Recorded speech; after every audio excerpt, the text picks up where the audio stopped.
Oo, inaamin ko. Hindi kami nakakaipon. Lalo na sa unang kontrata namin. Halos lahat pambayad lang sa utang. So syempre, wala pa kami sa abroad.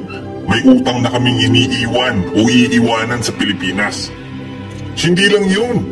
Kailangan mo rin mag-iwan ng pera sa anak mo, sa asawa mo, sa nanay mo habang ikaw ay wala pang trabaho at hindi pa sumasahod sa abroad. At least meron kang pera dyang iniwan na panggastos nila. Naiintindihan niyo ba yung mga bagay na tinatanong niyo sa amin bakit hindi kami nakakaipon? Marami kami responsibilidad. Na kahit yung mga bagay na hindi na namin responsibilidad, pinapasa na namin. Yung mga bagay na hinihingi ng kamag-anak namin.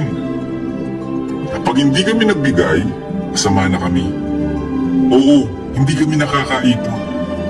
Pero kung gusto niyo makaipon yung mga Pilipino abroad, tulungan niyo kami. Tulungan sana kami ng aming mga kamag-anak kasi hindi naman biro ang trabaho namin dito. Sino bang Pilipino ang gustong malayo sa pamilya para lang kumita?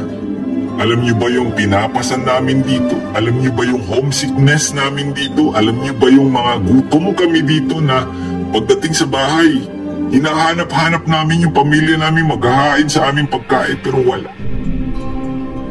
Huwag niyo naman sana kaming tingnan lang dahil sa pera.